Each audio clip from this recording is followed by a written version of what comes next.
ตีนบวมเลยแล้วนี่คอยเบิ่งแม่นมาแม่นแต่ว่ามันสิเศร้าอะไรพี่น้องเอ้ยพอดีลงขุดขนานบ้านนี่เนาะโดยมันซ้ำเติมอีกถือไปหมดตัวเก่าหั่นแหละพี่น้องหมดเก่าเหยียบทานไฟเก่ามาซ้ำเติมอีก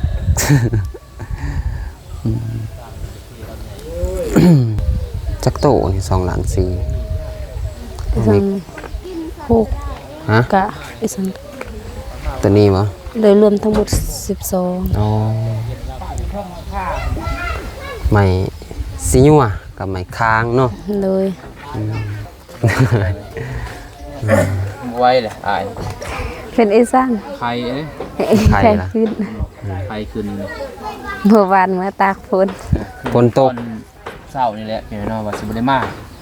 แต่ว่ามันสั่งใหม่หน่อนึงจำเป็น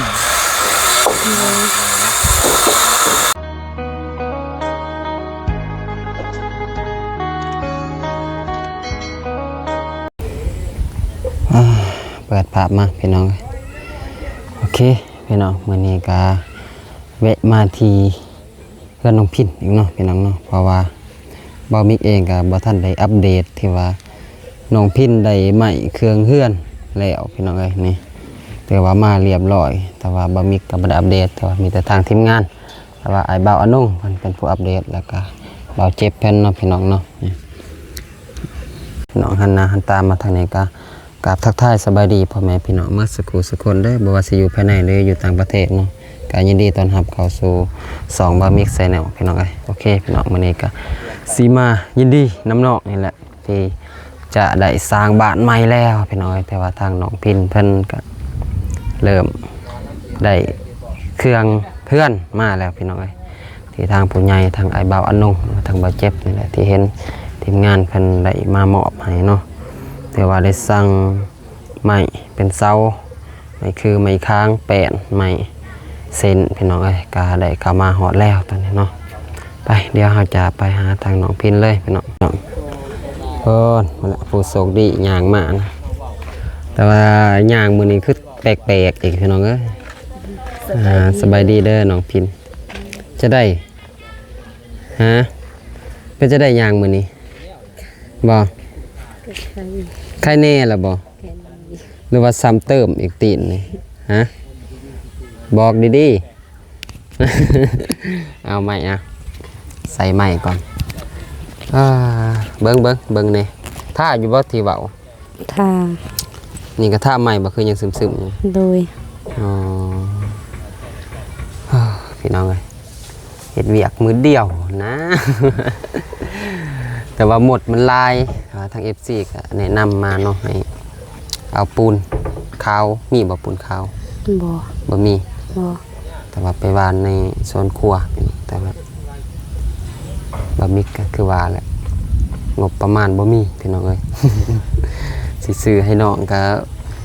บ่มีงบนี่แหละบะมิกก็เพราะว่าบ่ทันได้รายได้เนาะกำลังเก็บเหรียญตอนนี้ก็ถ้ามีรายได้ก็สิซื้อมาให้น้องเพิ่นอยู่ดอกพี่น้องบ่มีก็บ่ได้อัปเดตได้ที่ว่าทางน้องเพิ่นได้เครื่องเฮือนแล้วเนาะมื้อนี้ก็จะได้ เห็นแล้วบ่เห็น ดีใจบ่ดีใจฮะดีใจโดยได้เสาเก่าเสาเนาะโดยเก่าเสาพี่น้องถือว่าเครื่องเฮือนมีไม้เส้นยื่นไว้อยู่บ่ถามพอไวอยู่พอไวคันบ่ไวก็บอกอายบ่อยากอันนั้นบังคับน้องเพิ่นเพราะว่าตีนบวมเลยแล้วนี่คอยเบิ่งแม่นบ่แม่นแต่ว่ามันสิเศร้าอะไรพี่น้องเอ้ยพอดีลงขุดขนานบ้านนี่เนาะโดยมันซ้ำเติมอีกถือไปหมดตัวเก่าหั่นแหละพี่น้องหมดเก่าเหยียบทานไฟเก่ามาซ้ำเติมอีก จำจักสิเหตุคือกันหักท่าเลยบ่ตัวที่อายเว้า ทาเลย นี่บ่คันเนาะ บ่ แต่ว่ามีแต่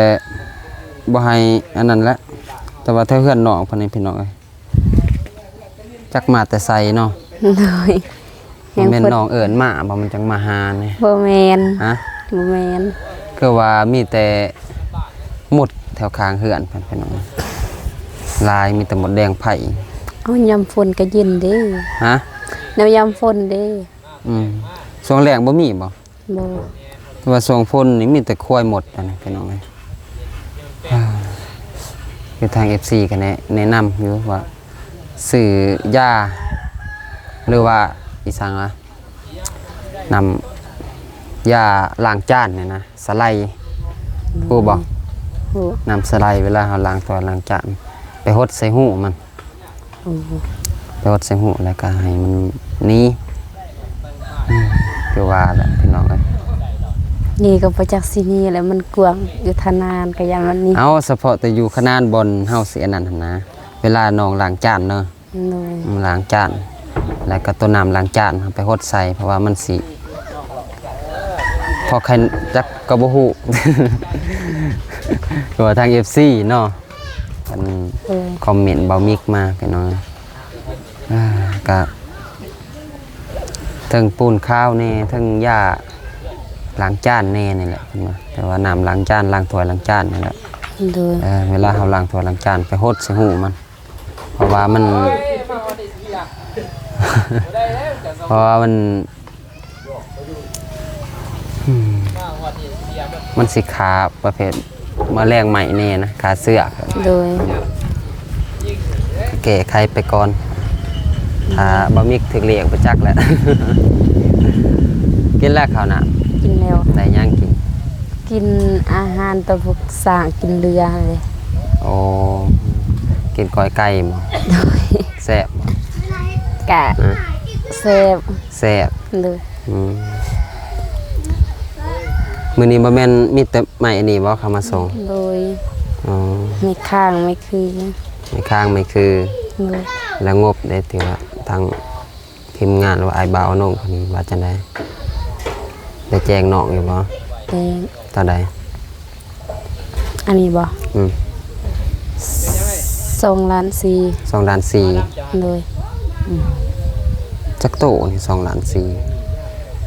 สังหก ฮะ กะอีสัง ตัวนี้บ่ โดยรวมทั้งหมด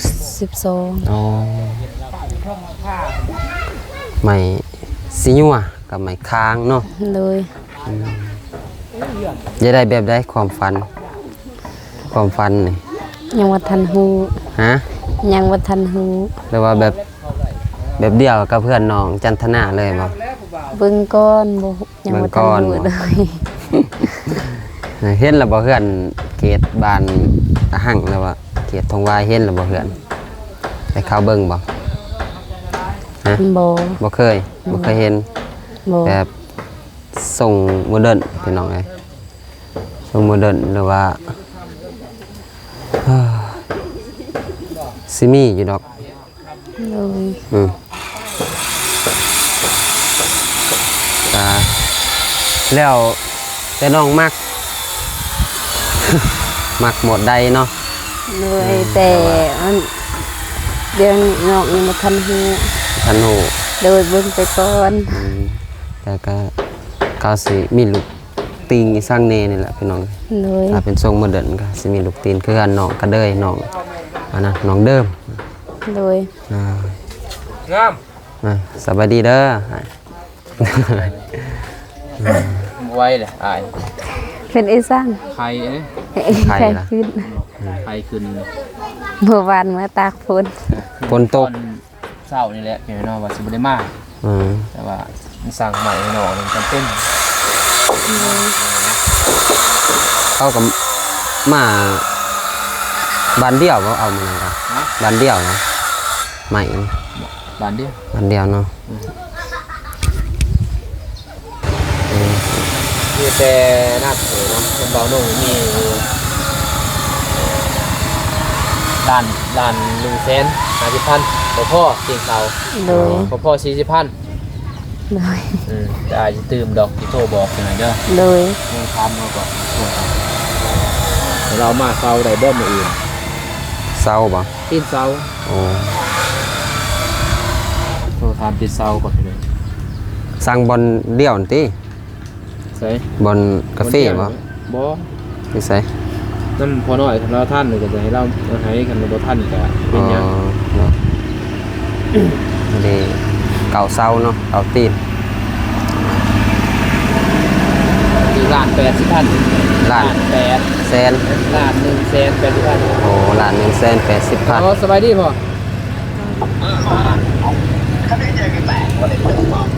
อันนั้นยังได้ตีนเสาอีก9ต้นมีอยู่บ่เสา7 สูงเท่าไหร่ดิ 70 สูง70 คือเก่า อืม ทรงอยู่ไสอันดับ อยู่บ้านกระดอนคือเก่านี่แหละ เรามาโอ้อันนี้หน่อยคนเลิกกับอยู่ตัวบ่อยนะหน่อยคนมันได้บ่อยไปอยู่เรื่อย โอ้กันละหมื่นก็ได้เนี่ยตอนแรกพอเมื่ออะไรสิโทรหาพอกันมีก็โทรหาหมื่นก็ได้มาส่งโดยพอโดยไม่ขอบใจอะไรผมไปเวียก โดย แล้วมื้อเวียง ไปเวียก ไปเวียง แต่ก็ไม่ยากดอกมีหรอกเนาะ โดย พอสิตื้มอยู่เนาะ40,000มันอยู่นี่มีแต่130,000เลยซึ่งเติม30,000ตัวนี้150,000ดิ1ล้าน150,000กีบมันถืออยู่1ล้าน180,000พอต้น1120,000 แต่ว่าบ่พอ30,000 2เก่าก็18 โดย แม่นบ่ โดย ตอนนั้นก็ล้านหนึ่ง เนาะ แสนล้าน180,000 โดย เก่าต้นนี่เนาะเพราะว่าสื่อเสา70เลยคือกันเลยโมอนิคุดมันก็คุดซ้ำกันเลยงามซ้ำกันเลย โดย เฮ็ดเนี่ยซ้ำกันเลยเนาะแต่ว่างบน้องเพิ่นพอดีหมดเลยนำเบาลงถ้าซื้อติดเสามาเด้อ โดย หมดแต่พี่น้องเนาะ โดย แต่ว่างบบ่พอทางน้องแต่ว่าคอยเป็นคอยไปแล้วพี่น้องเนาะถ้ามีผู้ใหญ่ทางบ่มีพี่น้องเนาะอยากซอยเหลือน้องเพิ่นก็ได้พี่น้องเนาะยังไม่ซื้อละ แอมสละเนาะ โดยไม่ซื้อละสังกะสีวงกบประตูนี่แหละ อืม แล้วก็ลูกติง ถือว่างบทางน้องพินนี่หมดสำนีเนาะ หมดแล้ว โดย แต่ว่ามีแต่นั่งเอื้อยนี่แหละไอ้ที่เพิ่นพี่น้อง โดย แต่เพิ่นก็ว่าสิซอยก็ยังเพิ่นฮู้สิ้นเดือนไปแล้วเราว่าเบิ่งก่อนเงินเพิ่นเองมีต้นเพิ่น โดย ต้นนอกนั่นแหละเด็กมีเฮือนมีซ่านคือหมู่เห็น เห็นแล้วคือเนาะ ลางเก่า ก็บ่ได้สิไป แห่งบนคางน้องนอนนี่แห่งซองเอากระได บ่ได้ซองดอกเนาะ มันเป็นปอง งามใหม่มีแต่ดมงามพอตาคนไหวเนาะตอนนี้ปลาตาก่อน โดย พอมันไม่ดิบนะมันโดนตาไหวก่อนเด้อ โดย มันเป็นไม้ดิบมันไม่ตาไหวก่อนแบบตามูมีเงินมาจึงเรียนไว้อยู่ในเน็ตดีๆแบบนี้ตีดิวไว้พักแน่ โดย ตางบก็มีเลยเนาะตามีอะไรกะให้แดงคนแรกเพื่อนน้องจันทนากะสืบต่อเลย ถือว่า โดย เครื่องใหม่นี่ซ้ำนี่นี่ตั้งได้เนาะ นี่ตั้งได้แล้ว แต่ว่าซ้ำตั้งได้ ว่า เนาะ สำตั้ง อืม ตั้งได้เรียบร้อย ตั้งได้ แต่ว่า ปูเซยนะได้แปลนนี่แปลนได้ปู ได้ปู มันมีสังกะสีมาใส่กับอะไรปูทั้งสังกะสีเลย อืม ถ้ามีนะสังกะสีกับประมาณ10 ล้าน10 ล้านเนี่ยสังกะสีเนี่ย5x6เพื่อนสำคัญเลย โดยเนาะแต่ว่าเฮ็ด ประมาณ9 ล้านเนี่ยเพราะว่ามันก็บ่โมเดิร์นมันสิบ่เปลืองกว่าเพื่อนคือน้องน้ำพ้นน้องพ้นสิแทรกออกมาอีกดิ เป็นมุกเนาะ โดย อ๋อ น้องบนตีเขาได้ได้คืน โดยเนาะ แต่ทีนี้บอลนอกเพิ่นนี่สิบ่ได้เปลืองยาวมาเลย โดย แต่ว่าคันว่าเฮ็ดคือโมเดิร์นเด้อ โดย ก็แล้วแต่น้องแหละเบิ่งก่อนเด้อ โดย ตัดสินใจแบบใดนี่เฮ็ดแบบใดถ้าผู้ใหญ่เพิ่นก็บ่ได้ว่ามาแบบใดก็เฮ็ดแบบนั้น โดย ตามผู้อยู่ พ่อยแม่แน่ เป็นยัง ทุกหนักไปเอาแม่มาขอทานเธอแม่ มาขอท่านคือเอาซะเลือดเป็นยังไง อยู่ลุ่มแล้วขอไปทุกหนัก ฮะ ไปห้างนั่งไม้อยู่ ยุกว่าล่ะ โบเพื่อไปใส่ปากเอาไปให้อยู่แต่เพิ่นอยู่นำลูกกะลูกกะได้เฮือนตั้งกะสูงใหญ่ เลือดใหญ่ เฮือนตั้งฮักเฮือนมีลูกก็มันเฮือนเอาแต่แม่อยู่นำลูกเด้เนาะนอนบ่แค่นึกว่าลายอย่างคืออันนั้นพามาดูมาเดามาดูลูกเคยเขาไปเจ็บกันลานเขาไปเจ็บหนักแต่ดูเลยเอาเงินบ่มีพอไปอยู่เลยขอทานก็จะมี เพื่อนบ่มี ไอ้เฮือนนั้นนี่คือเอียนี่ว่าหันเฮือนอยู่กับลูกชายอ่ะนั่นวันนี้อันเงินก็มีจะเก็บเลยเขาจะ เงินก็บ่มี เขาจะก็ได้ปลูกกาแฟอย่าง โอ้ จะได้ จนหอดมีบ่สิปลูกกับพวกนี้บ่มีเพิ่นเว้ย เขาอยากนั้นดูลูกเคยกับเพิ่นอยากว่าด้านเขาเจ็บเขาปวด อยากดู อยากเบิ่งย่าม เบิ่งย่าม บ่ไปของหมอ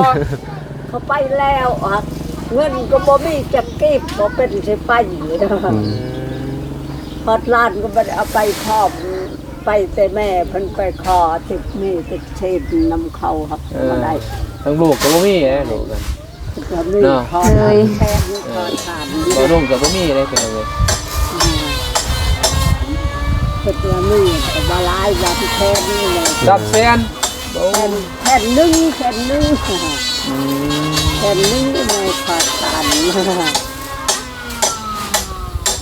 ของเงินแสนหนึ่ง เป็นเฮาอยากขอน้ำลาดเฮาอยากยืมฮักบ่เจอเหล้าขอบใจขอบใจ เนาะนะ แม่ไอ้ซ่านี่ เฮ็ดอีสังอ่ะนะ คิดไทยหั่น เก็บเล็ก เล็กคาย เออ เอ้ยพี่น้องเอ้ย เก็บเล็กไทย เขาโอ้แล้วนอนให้ลูกหลานเฮ็ด ลูกหลานก็บ่สบายเด้อเจ็บ เป็นได้ นี่แหละว่าเจ็บเลยลูกเคยเขาก็เจ็บขาดิมันไข้มันลานเขาก็เจ็บขาแต่มันนี่ เป็นยัง เขาเจ็บแหละลานก็เจ็บ เอาไปเบิ่งดูไป ใจใจ โดยเป็นพะโลอ่ะทุก โดย ลูกกาเงินมัน โดยสาธุเก่งแฮง ยังมีดีได้พวกนี้ได้ชั้นได้นาทีกันเฮ็ดเรียก โดย โดย ขอบใจหลาย ไปแล้ว พอยืมน้ำล้านหักล้านก็บ่เจอ ไปหายืมเงินสิไปดูไปเบิ่งหมอดู ไป บ่มี ดูหมอ เงินเนาะไปเบิ่งหมอดูเพิ่นร้านเจ็บลูกเจ็บ ลูกเคยบ่ ไปโรงหมอบ่มีเงินเพิ่นไปเงินซาดเพิ่นก็ใหญ่อยู่ ง่าย ใหญ่ก็เลยเพิ่นแหละเพิ่นเนาะเอากระทานเพิ่นไป เนาะ เข้ากับพออยู่พอกิน ก็มีลูกมีหลานอยู่เนาะ มีลูกมีหลาน อ๋อ เอาละไอ้ดิ หลานก็เป็นสาวเลย ให้เพิ่นไปชื่อเพิ่นเท้าโอเลย โดย กลัวเพิ่นจะตายแม่นบ่ โดยบ่ผัวเพิ่นบ่ได้ตายผัวเพิ่นปะผัวเพิ่นหันเอาเมียอยู่ผู้ดอยตั้งแต่พวกเพิ่นย้ายหั่นแหละแต่ก็ลืมแต่ผัวเพิ่นหันบ่อยู่บ้านยินว่าเขาเล่าหั่นน่ะบ่แม่นว่าน้องชื่อก็บ่แม่นยินเขาเล่าผัวเพิ่นหันก็ไปเอาเมียเลยอยู่หั่น เอาไปแล้วเป็นโมมีปัญญาบ้างเป็นยังไงเนาะมีแต่นี่แหละมีแต่ เลย เนาะ ตาไหวนี่แหละตัวใหม่ยังดิบได้เด้อ เขาเลื่อยใหม่ เขาเลื่อยใหม่มันยังดิบตากแดดตากฝนเลย เพราะว่าอันนี้ใหม่นี่ยังหมดไปกินเนาะบ่มีไม่ย่างแพงใหม่นี่ แต่นี่บ่แม่นไม่บากบ่ ไม่บาง อ๋อบ างมีซื้อแต่ว่าเขาก็บ่กินดอกเขาค่าซื้อค่ากันหมด อืม เวลาเขาแบบค่ากันหมด เลย แล้วนั่นก็เป็นยังแบบเสียงดวงเอาหมดอันใหม่เนาะ เลย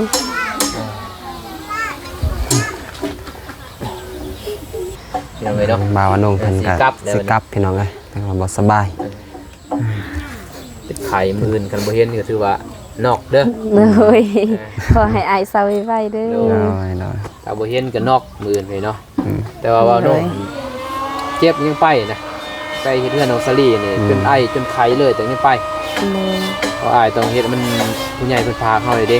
เลย เฮาก็ยังดูแลอยู่พี่น้องสุขภาพนอนก็ดึกนอนน้อยนอนดึกเอว่าเป็นไข้เอว่าเพิ่นบ่สบายนอนดึกนอนลงกันนอนลูกโซเลย เลย นอนดึกวันนี้มันก็นอนไปเพียงพอก็ พักผ่อน เปลี่ยนเลยไอเป็นไข้แข็งคุณน้ำแน่ เลย สงสารและมีแต่ฝากคนขอบใจทาง เลย ใหญ่เพิ่น ผู้ใหญ่เพิ่น เลย ผู้ใหญ่ทางพอบุญทงกับเนทิพย์แล้วก็คนอยู่ต่างประเทศนั่นแหละ เลย แม่เป็นอยู่ต่างประเทศจากแม่จากพอเนาะทางบ่อเจ็บนั่นแหละแต่อยู่ต่างประเทศ เลย ใจเพิ่น ขอบบุญขอบคุณผู้ใหญ่ใจบุญพอบุญทงเลยแม่ทิพย์เลยผู้ใหญ่ใจบุญอยู่ต่างประเทศขอให้สุขภาพแข็งแรงชีวิตราบรื่นขอให้เรามีรวยพัฒนาสิ่งใดขอให้ได้สิ่งนั้น และทีมงานหลายๆคนเด้อสาธุ สาธุโอเค กลับก่อนเด้อ โดยขอให้อายเศร้าไว้เด้อ บ่าวลง แต่ที่เป็นค่าน้ำตาลง เลย ก็จะได้กลับกันว่าน้ำกันพี่น้องไง ไปก่อนไปเลยเนาะ ได้บ่มีก็สิได้จบคลิปก่อนแล้วเนาะก็มีแต่หายุกหายาท่า เลย ตีน นั่นเด้วานนั่นเจอเข้เลย เลย ท่านก็ท่าเลยอยู่ แน่จ้ะจะบอก เลย เอาต้มน้ำใส่เกลือกับจุ่ม น้องเอาไอ้สั่งใบมะขามต้มแบบมันส้มเด้อเลย ทาเสื้อมันเท่ขึ้นเท่ เพราะว่า เลย ขุดขนานวันนี่เพราะว่าไปเหยียบบนหมดคือเก่าอีกก็เลยว่าขึ้นอีก ใส่โลกตีนที่เฮาแก่กันใส่โลก เลย มีแต่ใส่ร่องแต่นะคันว่าสิลงสวนขวากัน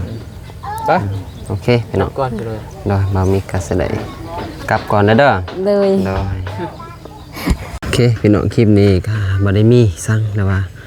ดินยีกับน้องพินเพิ่นเนาะที่ว่าได้เครื่องเฮือนมาแล้วก็แต่ว่างบทางไอ้บ่าวน้องก็ได้แจ้งว่าหมดแล้วเนาะถ้าว่าได้สั่งตีนเซาก็ถือว่าหมดพี่น้องเอ้ยก็มีแต่พังเบิ่งหั่นแหละแต่ว่าถ้ามีผู้ใหญ่ใจบุญหรือว่าทางทีมงานเนาะก็สิได้มาแจ้งทางพ่อแม่พี่น้องให้เห็นใหม่เนาะสำหรับคลิปนี้ก็บ่มีก็กราบขอบคุณขอบใจพ่อใหญ่ใจบุญหรือ FC ทุกท่านเนาะที่เข้ามาติดตามสองบ่มีก็ว่าสิอยู่ภายในหรืออยู่ต่างประเทศก็ขออวยพรให้ FC ทุกท่านจงมีสุขภาพแข็งแรงปรารถนาสิ่งใดก็ขอให้ได้สิ่งนั้นให้สมดังใจปรารถนาเฮงๆปังๆเด้อสาธุสำหรับคลิปนี้บ่มีก็สิได้ขอตัวลามีแต่ไว้พบกันคลิปหน้าพี่น้องคลิปนี้ก็ขอกล่าวคำว่าสบายดีเด้อพี่น้องบ๊ายบาย